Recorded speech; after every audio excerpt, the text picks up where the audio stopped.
The title of the talk tonight is a quote from the Dalai Lama, who says, "The purpose of life is to be happy." So I wanted to do a talk on the purpose of life is to be happy. Oh, I wanted to comment too at the beginning.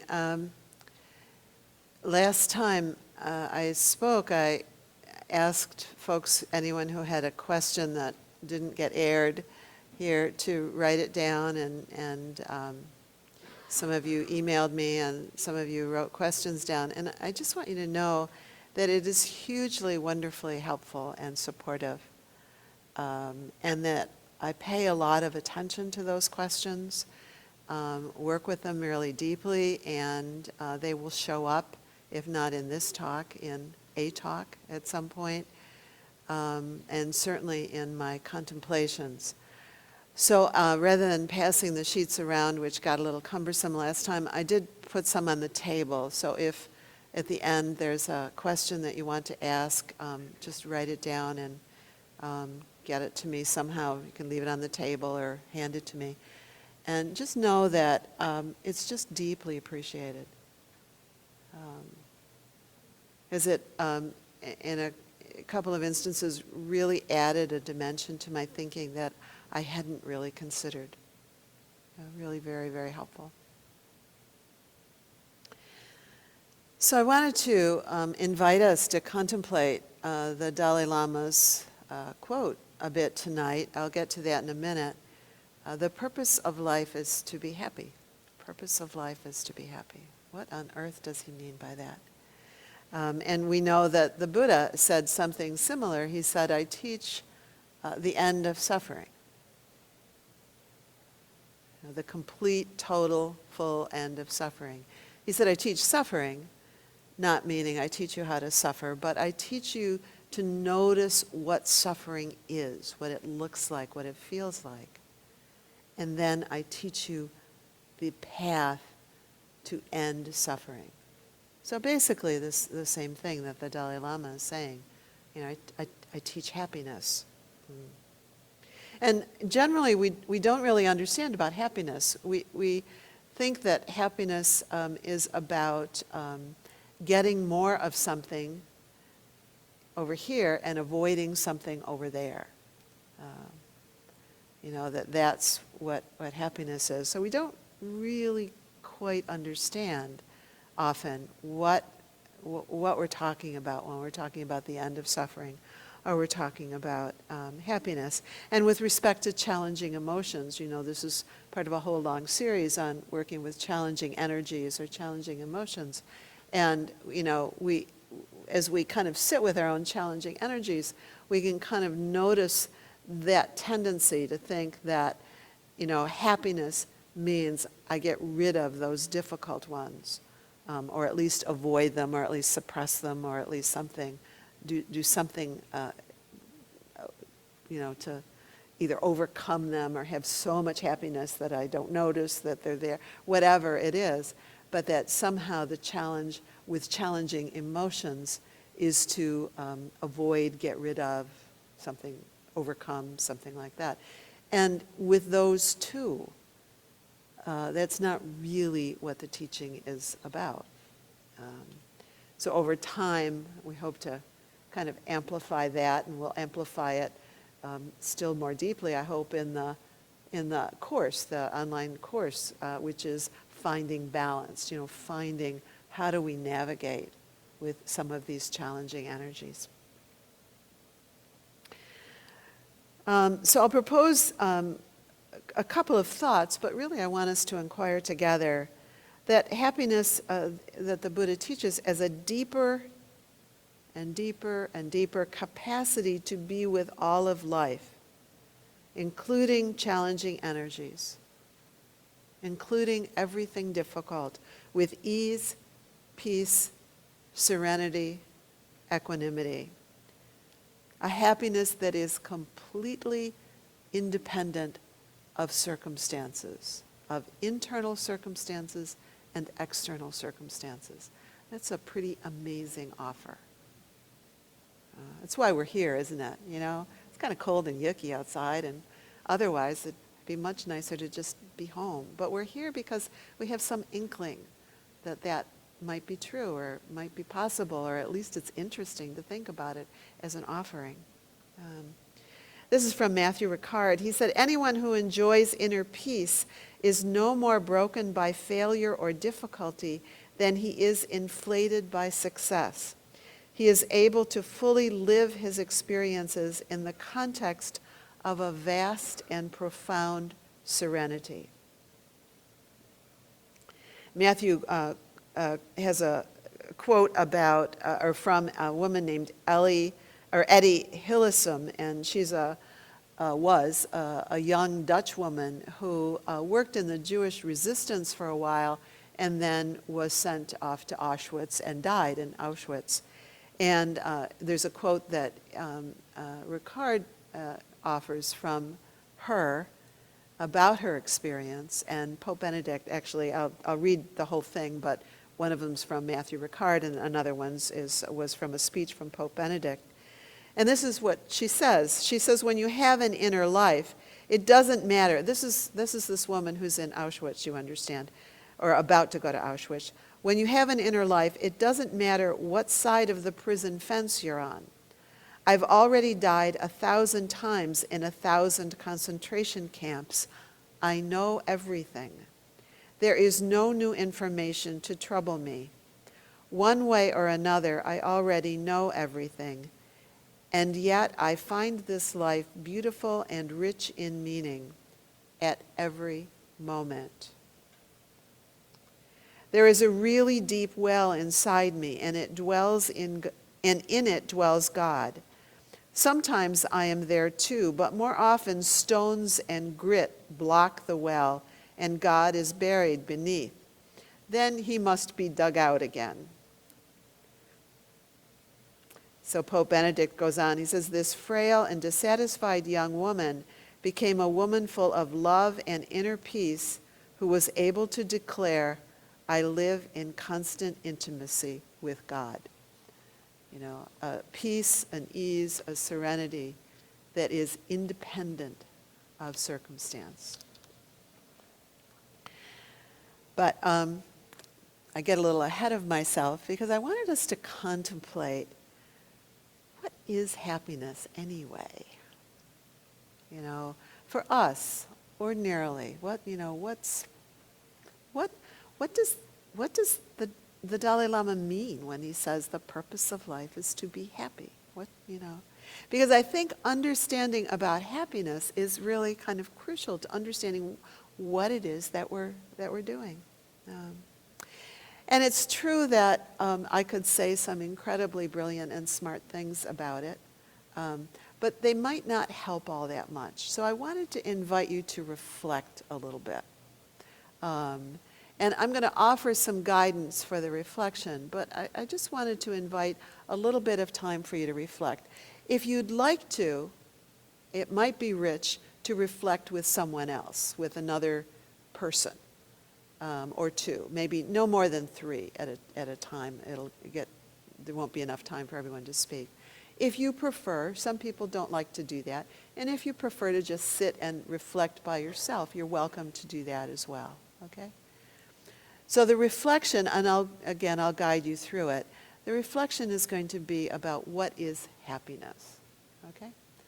So if you want to arrange yourselves, if you want to find a partner or someone to practice with, go ahead and do that. And in the meantime, I'll stand up.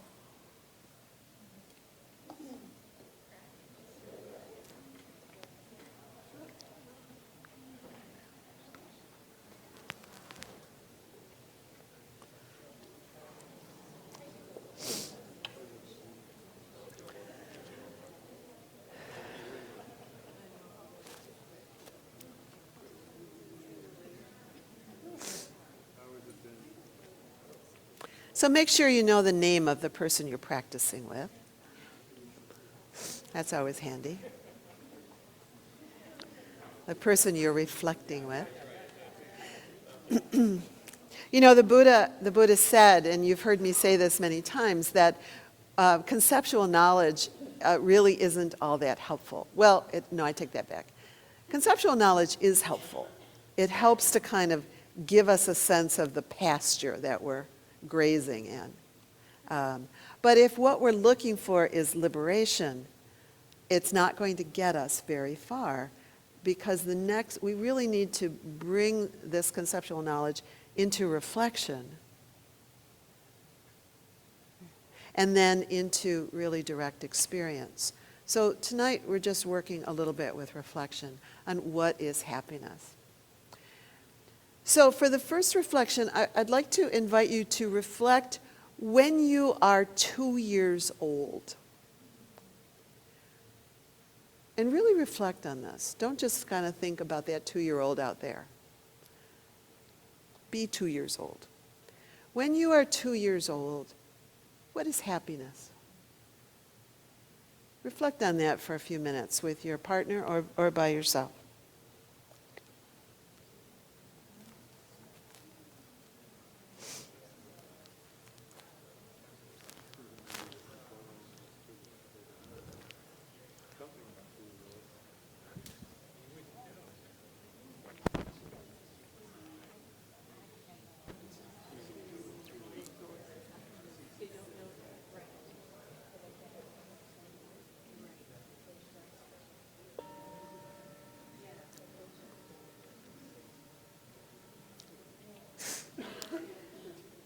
When you are 12 years old,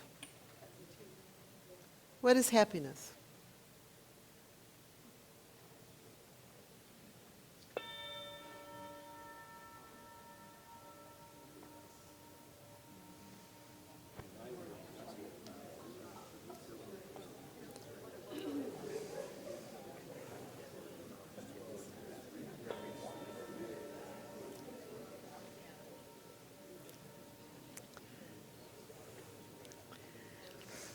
When you are 21, what is happiness?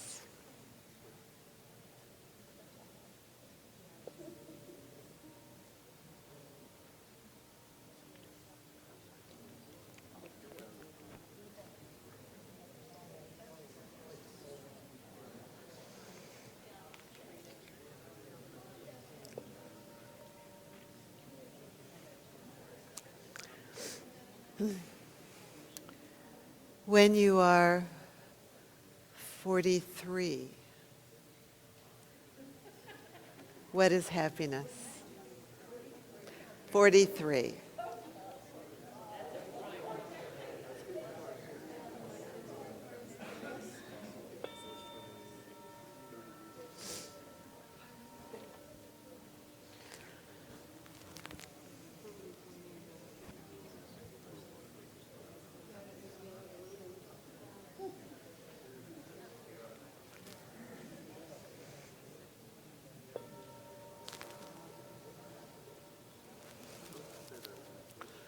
And the last one, when you are 97, what is happiness?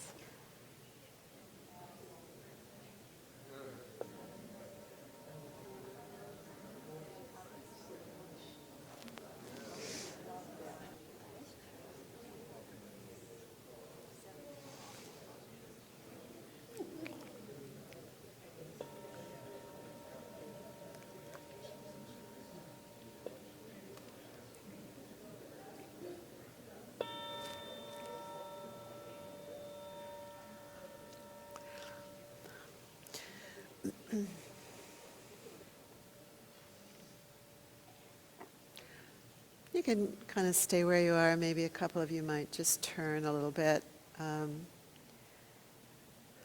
Obviously, we could do that kind of reflection for a much longer time and with different kinds of ways of approaching it. You know, I could ask those questions, you know, if you have a little bit of difficult emotion, what is happiness? If you have, you know, more, if you have a lot. Anyway, you could ask it lots of different ways. Well, what's interesting to you as you reflect? What do you notice? What do you find interesting or curious or puzzling or something?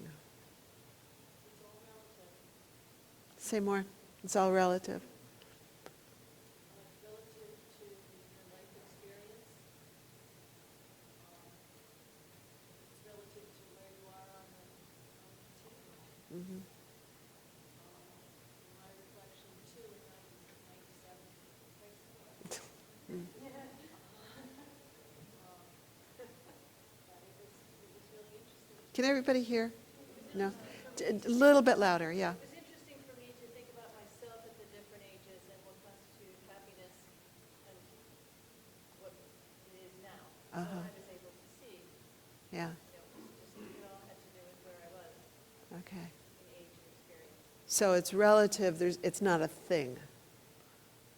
Yeah. For me, Anybody? Yeah, yeah. I know we're talking about happiness, but all I really noticed until about 97 was a lot of fear and a lot of negative memories. Mm. I don't know why. Well, I kind of know why, but it was just, it was like, yeah, that was great then, yeah, that was great then, okay, yeah, that's pretty bad then. But, you know, when I look back on it, you know, like, I can see the good pieces more than I used to be able to. But, like, when I was in that age, Yes, felt like all the big dark pieces falling, like, yeah, you know. yeah. So I'm glad to be here and not feeling. Uh-huh. So a couple of things. One is that as you look, that it's sort of darker than you would wish, maybe. And the other is also as you look, you now see that there were pieces of light, if you will, that weren't so obvious at the time. Is that right? Yeah. So a kind of, you can look now, you sort of see a bigger picture. Yeah. Yeah. The darkness piece is really a nice piece to note because it's one of the things we want to inquire into when we work with difficult emotions. That sometimes our life experience is such that it's really challenging and more challenging than for other people to really pay attention to difficult emotions. Because as soon as we go near them, they're like, Velcro or something like that, that then it sort of consumes us. And so we really have to work a little bit first to make the container. I may not have time to explore that a little tonight, but I'll talk again in 3 weeks, and if I don't get to it tonight, I'll do it then. But yeah, so it's really important because you're absolutely not alone with that kind of a inquiry. What's interesting? Yeah, Lindsay? We noticed a changing sense of security. So a 2-year-old being secure with the independence and freedom it might see when it sees its mother. Mm-hmm. And then 12-year-old has a different kind of security with friends and starts to grow externally. And by your mid-40s, you kind of see that it's all kind of false. Your sense of security. It gets bigger and bigger, It gets maybe? bigger, but then in your mid-40s, at least my experience, is seeing that it's not really real. And then I think by the 90s, we're seeing maybe it's not necessary anymore by the mid-90s. Where in your body, much more in your body more, and those external things may not matter as much because you're not pushing to find that external security anymore. Mm-hmm. Mm-hmm. Great. Great. And at the same time, that early security is really critical. I mean, we wouldn't want a 2-year-old to have, say, the same sense as a 41-year-old about the world, huh? That in order to kind of have that capacity at 41, you have to kind of move through those levels. That kind of addresses also some of that sense, like if we don't have that early security, kind of letting go at 41 or 67 or whatever can be a lot harder. Yeah, yeah. And so that's related to working with these difficult emotions. Yeah. Great, thank you. What else? What's interesting? Yeah, Charlotte. Well, I saw a theme in mine. I mean, Little bit louder for. I saw a theme in the different stages coming, except when as a 2-year-old, I don't remember much. Uh-huh. So all the other stages that we talked about, that you asked us to reflect on,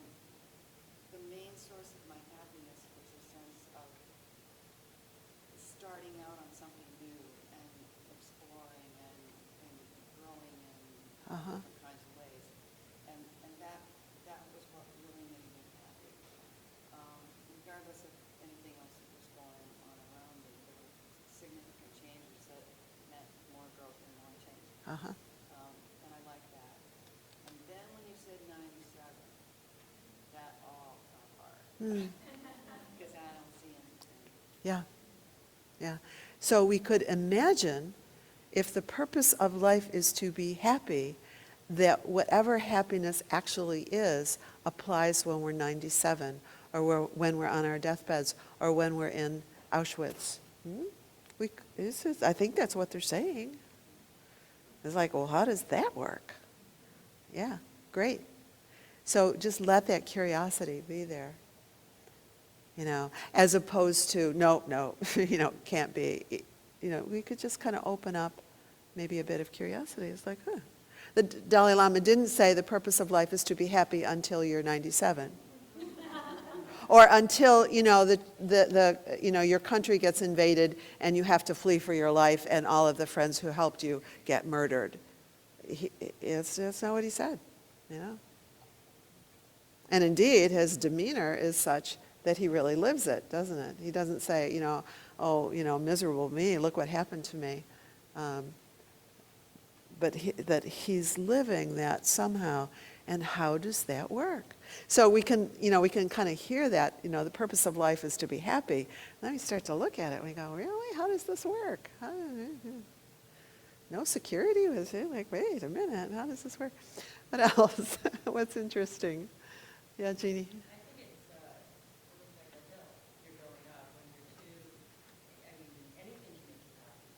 And when you're 97, anything can make you happy. It's the middle bit. That it takes a hell of a lot more to make you happy. Because you have more going on, or you set different limits to happiness, or Yeah, judge it in different ways. yeah, Back to your life, or forward suggesting forward. yeah. So kind of like at 97, if I wake up in the morning and you have a picture of life, I'd be happy to do. Yeah. But Uh-huh. Yeah. Well, that's interesting too. I'm sure that's shared by a lot of us, But again, the Buddha didn't say, I teach the end of suffering unless you're 47.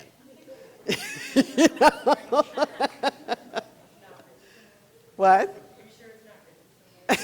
It might be.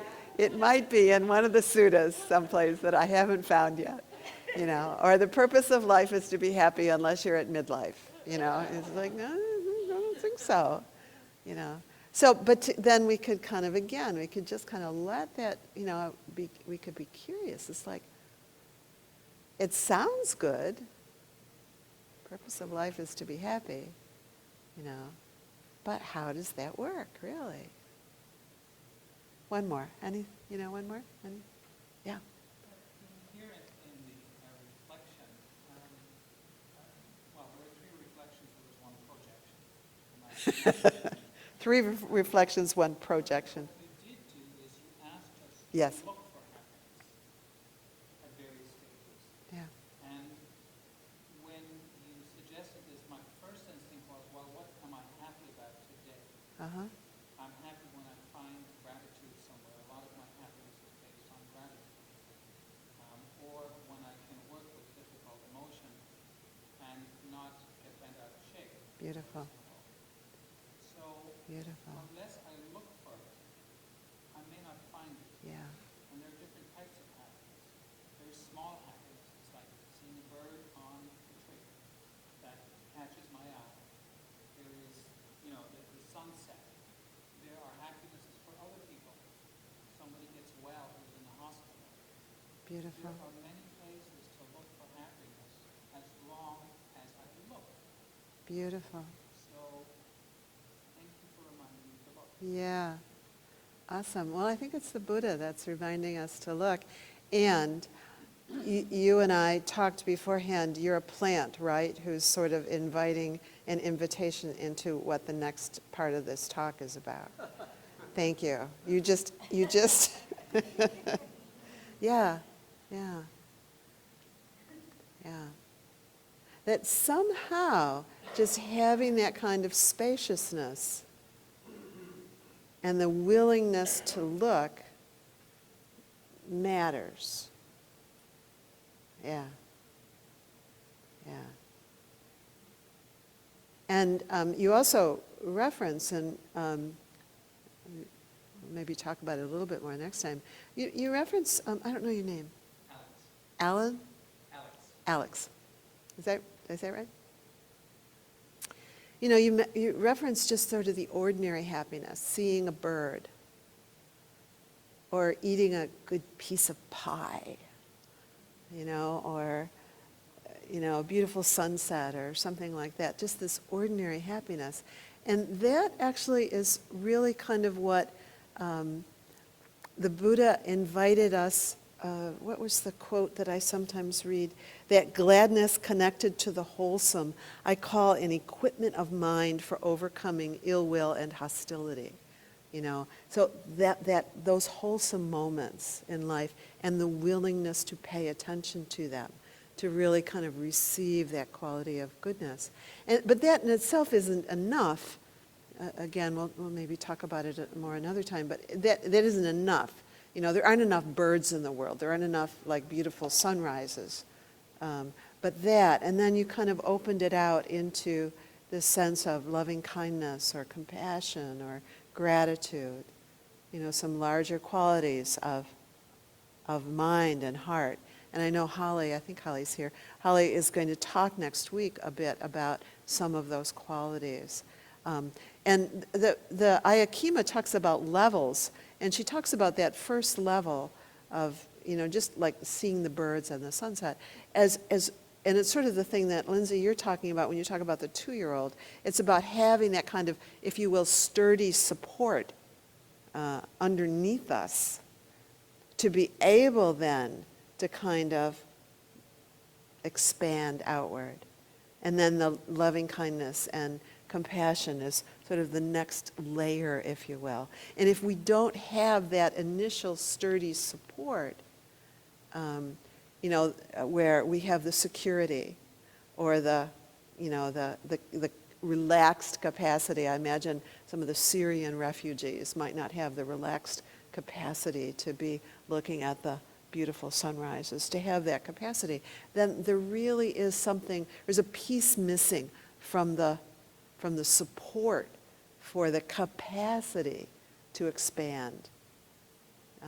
But you're kind of pointing in the direction that somehow happiness is a capacity to gradually cultivate, you know, this capacity to get wider and wider, such that, you know, we end up ideally like the Buddha or Eddie Hillison or whatever her name is, you know, that you can kind of have this happiness that is independent of conditions. So a happiness, a capacity to be with any difficult emotion. Not to kind of make them not happen, but to be with them, but to not be thrown by them.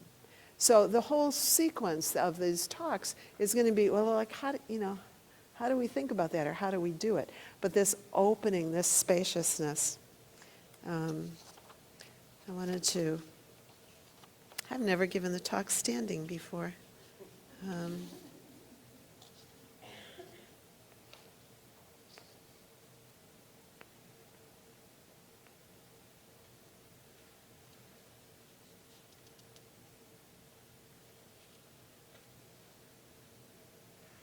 This is Ayakima. I wanted to end with a couple of quotes.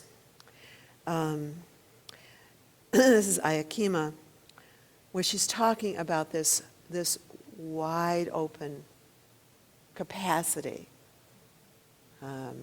Such a mind sees with clarity the absolute reality of what's happening in this universe and doesn't have to hang on to anything, attach to anything, doesn't have to become anything, doesn't have to be anything. It just does what is necessary at each particular moment and then lets go. But my current personal favorite comes from a note that somebody sent me after my last talk. And I want to read to you. This is a little bit edited, but I just made it a little shorter. This is what one of you said. Thank you. You know who you are. You are in the midst of suffering. Life is either passing you by or you are stuck. Yet you can look and see your core. You can remember who you are, the good, the happy, the joy, and you have the wholeness, additional space to work through the suffering, which allows it to unfold so much easier. She says it writes out like a simple recipe. If you add fruits and nuts to the baking mix, remember to use a larger dish. So our capacity, our practice isn't about getting someplace. It's about cultivating that capacity to use a larger dish, so that whatever is arising is navigable, is manageable.